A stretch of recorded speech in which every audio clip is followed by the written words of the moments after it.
A helpless victim of our wasteful habits, this rare whale faces an uphill battle for survival. The only reason why this animal ended up on the beach was because of what we do to the environment.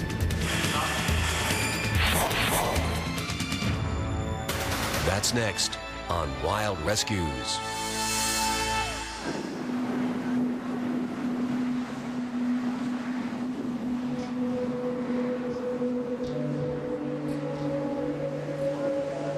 Thanksgiving, 1993. A pygmy sperm whale, a little-known marine mammal, has beached itself on the New Jersey shore. Rescuers rush to the scene, but there is little hope. This animal was in very severe condition, and we're lucky if we save 1 out of 10. So the odds are always against these animals from the very beginning. I had my doubts, seriously, that this little whale was going to survive. With the help of the Brigantine Marine Mammal Stranding Crew and the U.S. Coast Guard, the little whale is airlifted to the National Aquarium in Baltimore. We treated the animal initially by giving it fluids for its dehydration, realizing that marine mammals, they get their fresh water from the fish, and in this case, the squid that they eat.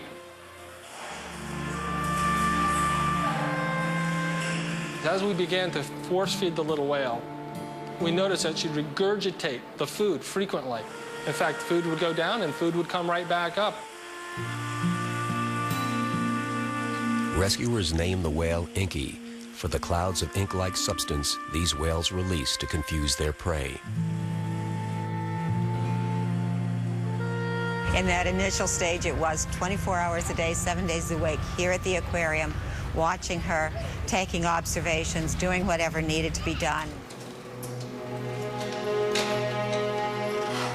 The aquarium doctors know that her life is being threatened by something. But by what? They couldn't swim to the bottom of the pool. It would bob up to the surface like a cork. That told us that somewhere within the animal had a pocket of gas.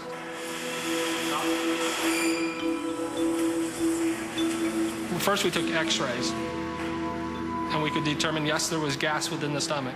Then we did an ultrasound examination, and the ultrasonographer felt there was something unusual around the stomach, but didn't know what it was. To get a clear picture of what was going on inside Inky's stomach, doctors use an endoscope. And it was very clear from the moment we entered the stomach that there was a large ball of something that shouldn't be there. We tugged on it. A little bit of the ball gave way, but not much. But it was enough to find out when that scope came out of the animal's mouth that we had a piece of plastic on the end.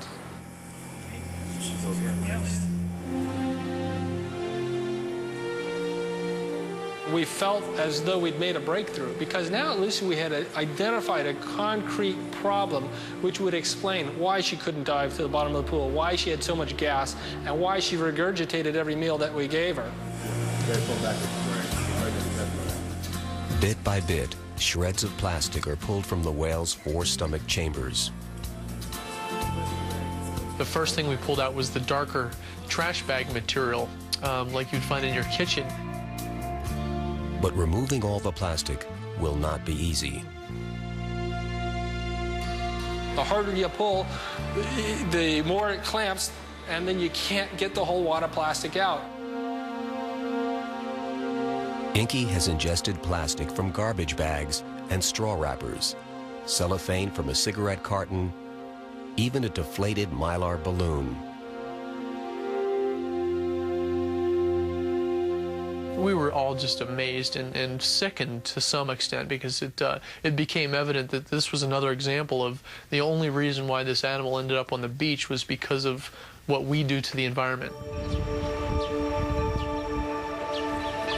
Inky, like scores of other marine animals, had tried to eat plastic refuse. The garbage is similar visually and acoustically to the squid and other seafood in Inky's regular diet.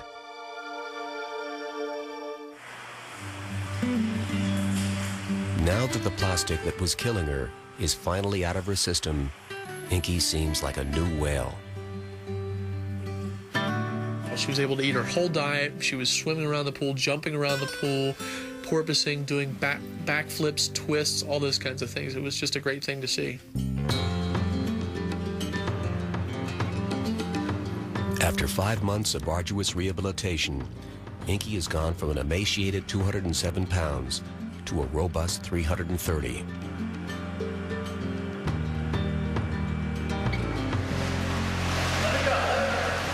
She looked great. She was very, very feisty, very energetic, and it was time for her to go home. A month later, Inky is on board a National Oceanographic and Atmospheric Administration vessel. She will be released into the warm and squid-rich waters of the Gulf Stream.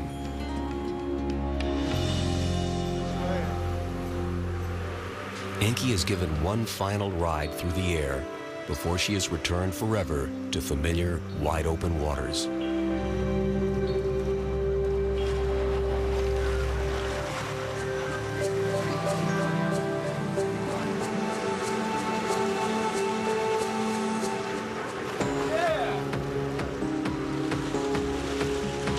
We put her in the water, and she just tore off away from the boat.